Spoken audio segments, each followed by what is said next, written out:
Welcome to the Unconference Episodes of Microwave International New Media Arts Festival 2020. I'm Diane To, and in this session I'm joined by Dr. Heather Dewey-Hagborg from Germany, who is an artist and a biohacker, and she'll be sharing with us some of her works from before. Heather, where you go. Okay, hello. Thanks so much for inviting me to the host of Microwave, and Diane, really looking forward to talking to you after the presentation as well. So I've been making work dealing with art and technology for a really long time, like almost 20 years. And for the last 8 of those years, I've been pretty focused in on biology and looking at the social implications and the ethical implications of new technologies that are emerging in the sphere of biology, especially those related to DNA, and most recently to viruses as well. So I'm going to kind of introduce you to how I got started thinking about this subject area and some of the implications I see there, and just share some of my work with you. So my kind of journey into biohacking began in around 2011. And I had this experience where I was sitting actually in a therapy session in New York. And I was staring at the wall across from me, and there was one of these kind of generic prints on the wall that you so often have in psychologist offices. And I noticed that the glass covering the print was cracked, and that there was a hair stuck in the crack of this glass. And I sat there for this hour just staring at this hair and imagining who might have left it, imagining someone with long dark hair that sat on the therapeutic couch and leaned back and got it caught, and how there was this kind of trace of them that they'd left behind. And I started wondering really what I could learn about someone from something as small as a single hair. And that launched me into the research project / artwork that became Stranger Visions, where I began collecting chewed up gum, cigarette butts, discarded hairs, and bits of fingernails that had been left around the streets and public bathrooms and waiting rooms and subways in New York City. And I took these items and I brought them into a brand new biohacker space, a brand new community biology lab that had just opened in downtown Brooklyn called GenSpace. And I worked with the scientists there to extract DNA from those things, to analyze that DNA, and to use that information to generate possible portraits of the people who'd left these things behind. Here you can see what one of these portraits looks like. So these are kind of photorealistic, 3D printed, algorithmically generated, and full color portraits that represent one of multiple possibilities of what someone might look like based on different kinds of genetic information I could discover about them.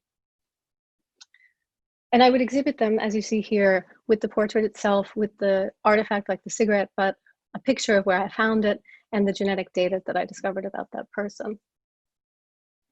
So I was looking at kind of cutting-edge genomic research at that time. I was drawing on the emergence of sites like 23andMe and Ancestry.com that were starting to make DNA research widely available to a public. And so I looked at some traits that you would consider pretty well established, like eye color. And I looked at some traits that are considerably more contentious, things like ancestry, for example. And I looked at things that might not come across immediately as seeming contentious, but which might really require a bit more analysis and deconstruction, like genetic sex. And then I also began to look at speculative science, so places where there were only a few publications out that started to point at an area that was being looked at. And that included things like tendency to be overweight, freckling, and facial shape. And I took all of these things, all of these parameters in, and brought that into some custom software that I'd written that was based off of a 3D model of a face. And I used those things to parameterize and to create multiple different possible faces in 3D virtually. And then I output those 3D models, or I basically would choose one. So I'd look through the maybe 5, 6 different possibilities.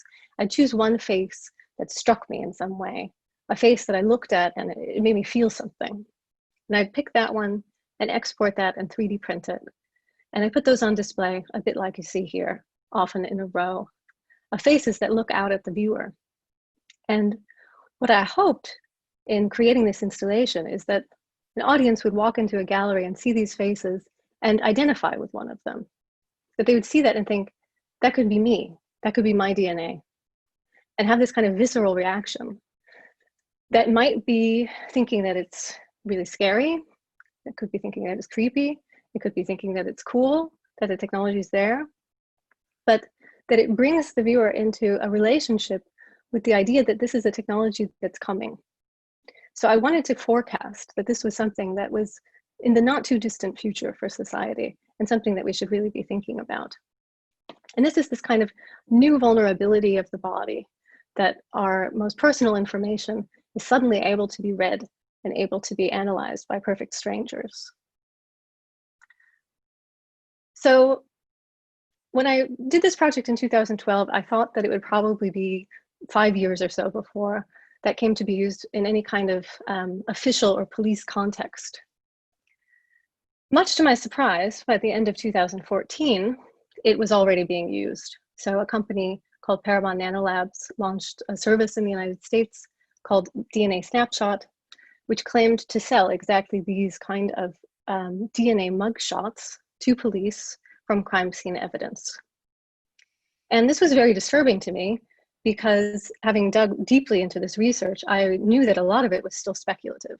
So while there were some things that you could make a pretty good guess about, a lot of them were really just basically stereotypes based on very little information. And if you look at this profile that the police are using, I mean, that this company is literally selling to police, what you see is, this is a portrait of a generic white man. So this is what this company thinks the kind of stereotypical white man looks like. So this is very concerning. And once this came out, I realized that I needed to kind of regroup and readdress my work to pull this apart, to deconstruct it, to invite the audience in to realizing that these things were actually much more complex than they might appear. But I wasn't sure how to do that. So I started writing about it, I started speaking about it. I published an article on the topic in particular of looking at ancestry, analyzing ancestry, and how that can so easily become a form of racial profiling. So I talked about all of this, but I wasn't sure how to show it yet in my artwork itself. And then I received an email, more or less out of the blue, in 2015 from Paper Magazine in the United States, and they were conducting an interview with the US whistleblower Chelsea Manning, who was imprisoned in 2009 for the information she made public, exposing the prevalence of civilian death and torture in the Afghanistan and Iraq wars. So Chelsea Manning was arrested as Private Bradley Manning, and after her sentencing hearing, announced her gender transition and name change.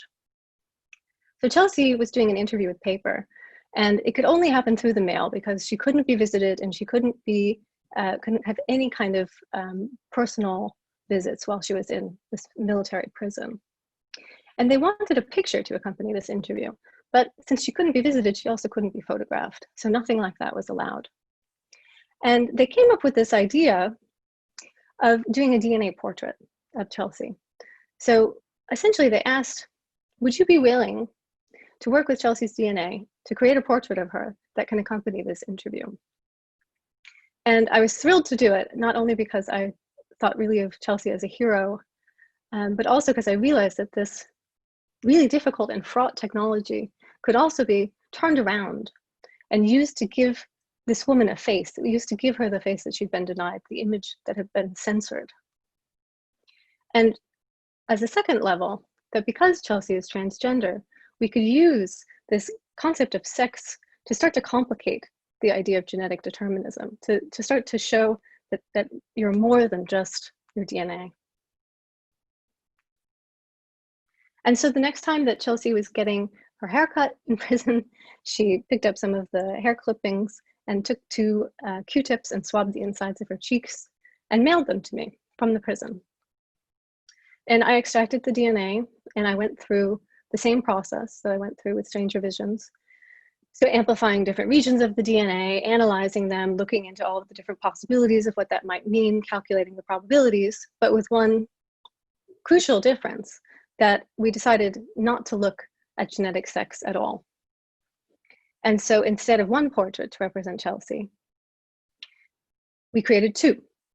So in Radical Love in 2015, the premiere of these portraits of Chelsea, we showed two possible versions of what she might look like from her DNA. One, the portrait on the left, which is the gender-neutral portrait, and one, female, which is how she self-identifies. And these were printed and shown alongside in the magazine. I also mailed the prints to her in prison. And then the 3D prints were also printed out physically and were actually premiered at the World Economic Forum that year. And that was a pretty exciting moment because that really gave Chelsea this most public face in one of the most elite political events of the year. And I hope that by putting these two faces side by side, that it started to show how limiting this idea of biological sex really is, and further how absurd it is to have some kind of stereotyped idea of what a female face would look like. So this was 2015 going into 2016. Long story short, with Obama about to leave office, he commuted Chelsea's sentence. She was freed. It was an amazing moment that she was going to be released and able to come and actually see an exhibit of her portraits in person for the first time. And we were offered an exhibition at a gallery in New York City called Friedman Gallery. It was 1,000 square foot space. And I realized, I mean, we have 1,000 square feet, but we have just these two little portraits. What are we going to do? So we have to come up with something new. We have to expand on this idea. And what we came up with through a collaborative process, kind of building on the correspondence that we'd had while Chelsea was in prison, was a piece that we call Probably Chelsea. So in this work, you can see 30 different variations of Chelsea Manning's face, algorithmically generated by an analysis of her DNA, and suspended as a crowd at an assortment of different human heights in the center of the gallery. And what we aim to show with this work is that genomic data can tell a million different stories about who and what you are. And these are just 30 of the possible ways that DNA can be interpreted as data. We want to show here how subjective this act of reading DNA, of reading data really is. So there are so many different ways that Chelsea could look based on her DNA. And these are just 30 of those probabilities.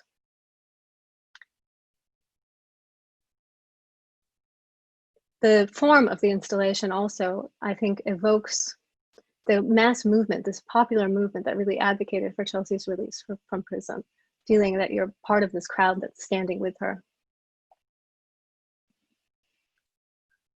So in working on this piece and working on Chelsea's DNA, I got to know this one person really well by kind of poring over their genetic data. And in fact, I met Chelsea first through her DNA. So when she mailed me those cheek swabs, we had never yet exchanged a personal message. So I got to know her first really through her DNA. And when this project had premiered and had kind of passed on and I was thinking about the next things, I realized in reflecting on it how incredibly intimate that was, that I felt that I had this incredibly close relationship to this person that I had never met. And I started thinking, how might that change? I mean, how might that change society in the future as DNA becomes more and more a part of our lives? How might that shape how we think and feel about each other? And this got me thinking about the possibility of falling in love with someone through nothing more than their DNA. Some years earlier, I had stumbled upon a whole host of different websites where you can buy biological fluids. I couldn't really believe it at the time, that there were these sites where you could buy, I mean, every kind of fluid that you can imagine. I won't list them all, but you can just think of that. And I didn't have an idea at the time, so I just kind of tucked that away. But as I started thinking about this kind of intimate relationship, I realized that through these websites, you could buy saliva. And with the kinds of easily accessible DNA analysis kits like through 23andMe or Ancestry.com, you could easily send that saliva to a DNA analysis company.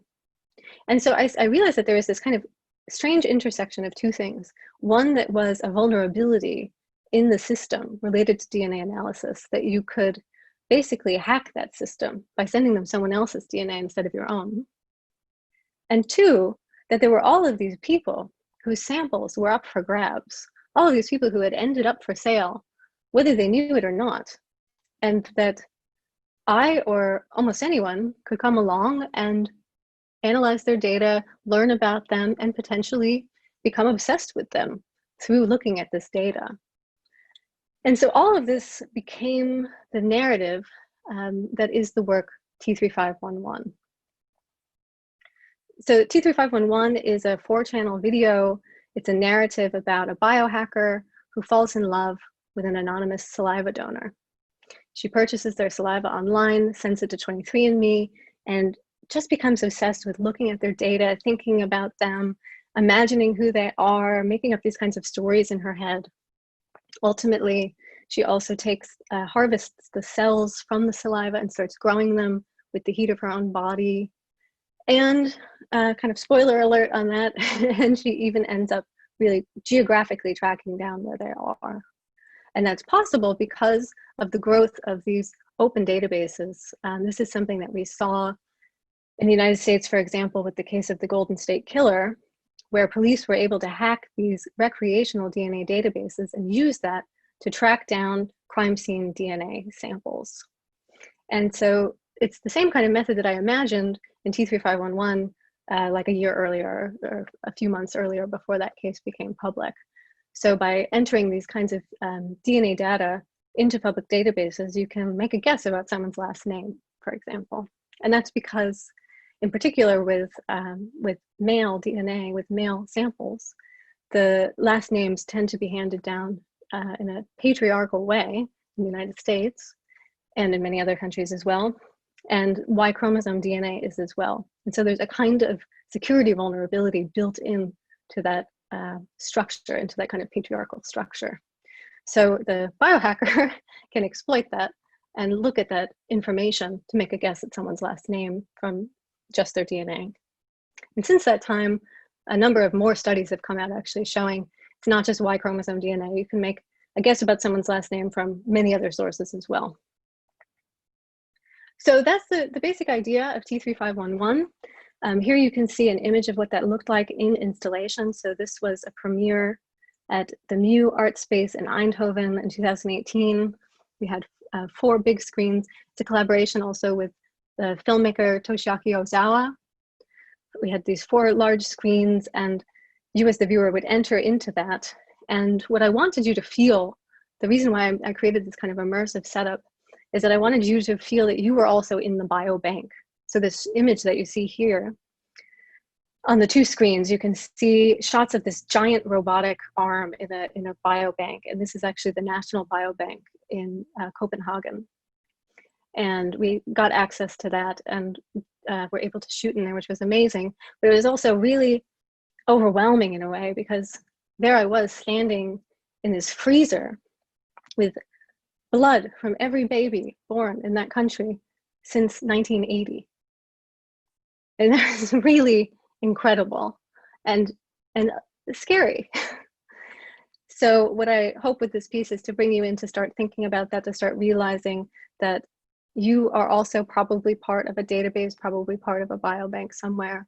Every time you have a biopsy or give blood, little bits and pieces of that can end up in different places that you really have no idea about. So to start to get people to thinking about these issues, and then in parallel, to think about the kind of future of intimacy in a biotechnological world. So T3511 is kind of the first chapter in a body of work that composed a solo show that I had last summer that was called At the Temperature of My Body. And the show really was looking at 3 different kind of aspects of love. So looking at desire, looking at attachment, and looking at grief, and thinking about how these things, how these experiences are mediated by a biotechnological future or possibly even present. The second project in that series is called Lovesick. And this is the outcome of an art residency that I did with actually with a vaccine and virology company in Philadelphia. So this was through Science Center, which is a biotechnology kind of incubator based in Philadelphia that invites artisans to do residencies with local companies that work in biology and biotechnology. So together with the scientists at Integral Molecular, we invented a custom retrovirus that could infect human cells to insert an extra copy of the gene that produces oxytocin. So oxytocin is a hormone that's associated with feelings of love and bonding, empathy, and connection. And so I envisioned this work as a semi-speculative activist intervention to imagine spreading affection and attachment and combating alienation and disconnection and hate. And this project premiered in 2019. But of course, since basically late winter last year, it has been very much on my mind. What does this mean in relation to coronavirus? I mean, now that we live in this time where this connection is even so much more prevalent, I mean, where we really fear to be physically close to other people, what will come after that? And so I've started thinking through how lovesick becomes this kind of device for engaging utopia, for imagining what will be post-coronavirus, how we come together after we've been torn apart, not just because of coronavirus, but also because we were already falling apart before that. We were already becoming so disconnected from each other through, I think, through digital technologies. And coronavirus has kind of amplified that to this unanticipatable new extent. And so I hope that with a piece like Lovesick can start to think about a plurality of different paths that are really radically different from the one that passively is confronting us now. The last work in this body of work that's dealing with intimacy and biotechnology is called Spirit Molecule. And this is an ongoing collaboration between myself and the psychoactive botanist Philip Andrew Lewis. And with Spirit Molecule, we proposed the idea of a genetic memorial, and specifically a genetic memorial plant. So we just started dreaming up. We were talking one day, and Philip was talking about his interest in psychoactive plants, and I was talking about my interest in genetics. And we started thinking, well, what if you could actually engineer a person's DNA into a psychoactive plant? What if you could make that plant a memorial for that person that you could then consume after they died as this kind of last journey of intimacy with your lost loved one? And through the Spirit Molecule process, we've been kind of taking different small steps towards making that project a reality. So doing different experiments with different scientists in different places to see what's possible in terms of actually engineering a plant like this.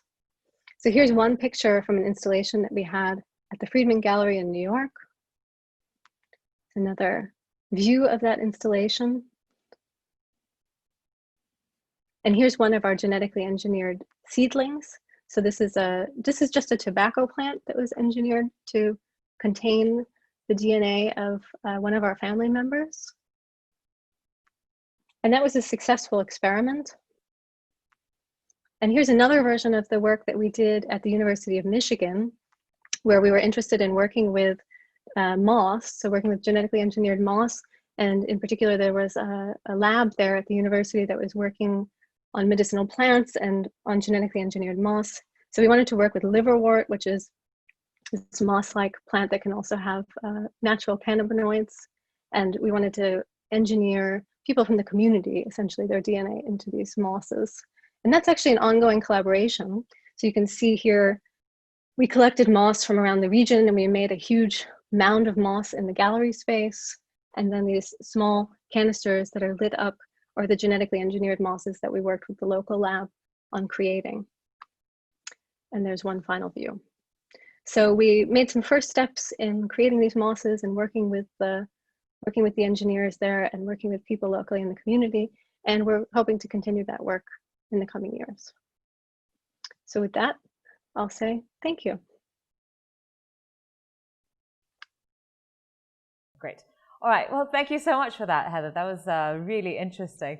I mean, there's just so much to talk about with all your works, but maybe I'll focus on your most recent one. This At the Temperature of My Body just feels a lot more poetic, you know, in the form of the outputs compared with previous works like Stranger Visions and probably Chelsea Manning, which, you know, those were incredibly thought-provoking pieces and, really highlighted the issues of that DNA, of the ability of us, for us to re-engineer faces, basically. But could you tell us why you chose to tell the stories in this way this time round?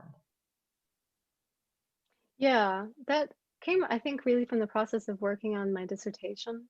So in the dissertation, I was mainly focused on stranger visions. That's what I started with, kind of looking at unpacking the context around stranger visions, the legal and ethics and the histories of DNA analysis and all of that stuff. And then by the end of my dissertation process, basically, I had also made Radical Love. So I'd already made the works with Chelsea Manning. And I was starting to think about this kind of strange relationship that I had with her in particular. I mean, in that we hadn't met, and yet I knew so much about her. And we had this sort of strange thing going on. And so I was starting to think about that. And also I'd written, 150 pages, whatever, about all of this stuff, all of this legal and ethical and political, really heavy things. And I stopped at the end of that, handing it in, defended, all was good. And I just realized there was this huge part of me missing that was my personal life. I mean, we are not just political creatures. The political side is incredibly important and can often be overlooked, especially in relation to technology. But I realized that with biology, almost the flip side was happening, that I was so focused on the ethical, the political, the social, that I'd missed that there's this huge other part of social impact that is really our personal lives, the most intimate and kind of tiny bits of our lives, about how we relate to each other. And really those are totally entwined. And so from that moment, I started trying to think, well, how can I bring these things together? So how can I tell very personal stories that are vulnerable, that are real stories in a way, but that bring the politics in, but through this more personal framing. Right, I see. So I am curious to know, are there restrictions when it comes to all this biohacking, when you're engineering different cells and toying with DNA and things like that? Does it depend on the country you're in, or are there regulations that restrict what you can do or can't do? Yeah, that's very much dependent on where you are. So in Germany, for example, where I am right now, those restrictions are definitely stronger. You have to really be in a qualified lab and have someone with a PhD there working with you on these kinds of experiments, genetic engineering, for example. In the United States, where I'm from, New York, it's much more relaxed. And there are not really strict regulations around that. It's beginning to be discussed in Congress whether there should be. But at this moment, there's a kind of a patchwork of different things in the States, and none of them prevent you, from having like a lab in your kitchen that you use for doing genetic engineering. That's totally legal. And that is really different everywhere in the world. So depending on where you are, you have to really look into those local laws. But generally speaking, it's something that's very hard to prevent. I mean, so you can so easily buy used equipment, for example, online. And a lot of the reagents and chemicals and things like that are also really easily accessible. So, well, I think regulation is important. We need to really think strongly about what should and shouldn't be easy. On the other hand, there's a limit to how much we'll ever be able to regulate these things, because to some extent, we will always be able to exploit the system. There will always be the ability to analyze someone's DNA, to learn things about them. And so I think that there's actually a lot of burden or responsibility that falls back on us as a society, that we have to really think with each other about what's acceptable and kind of keep each other accountable for that. Because it's going to, at the end of the day, it's going to come back to how we interact with each other and what we think is and isn't okay. Absolutely. Of course, it's funny that you say that in the US it's much more relaxed, because one of our other Unconference episode guests is Lynn Hirschman-Leeson, who did a film on Steve Kurtz's bioterrorism charges. So that's certainly an interesting time. I mean, obviously that was post 9/11 terrorism freak out. So anyway, furthering on your answer just then, about regulations, how do you feel about these technological advancements, giving people this potential ability to entirely re-engineer your existence, reverse engineer your existence from just, a cigarette butt or a hair or something like that. Through these artworks, are you hoping to spark a dialogue for people to have these discussions, to have moral discussions, or are you really pushing, or both, pushing for something more concrete like regulations and things like that? So just to mention, I think with regard to the Steve Kurtz thing also, it's a really good point. And I think that is part of the equation, is that this kind of obsession with terrorism, and that is clearly really a thing in the United States. And that's another conversation, but it is something that a lot of the labs, the open labs, the community labs, have been dealing with in different ways. And like some labs are really like invite the FBI in, so that they're part of everything, so that they know always what's going on. And that's specifically because of what happened to Steve Kurtz, to avoid any of these kinds of surprises. On the other hand, I think for a lot of artists or activists, they aren't necessarily comfortable working in an environment like that. So that's a really tricky situation. And the whole environment, all of the kind of the capabilities have changed so much in the last 10 years. So that's something that's really dramatically changing all the time. And in regard to the second question, so I have personal opinions about regulation and kind of what I think is too much and what's too little, but I don't think that I am the world's expert on that. So what I hope to bring is one perspective, kind of this perspective of someone who can see things maybe a little bit like a hacker does, a little bit like see the vulnerabilities, see the exploits, but also on the creative side, see, as you said, some of the poetry, see some of the beauty, see how we might think of these things in a personal way, in our intimate lives.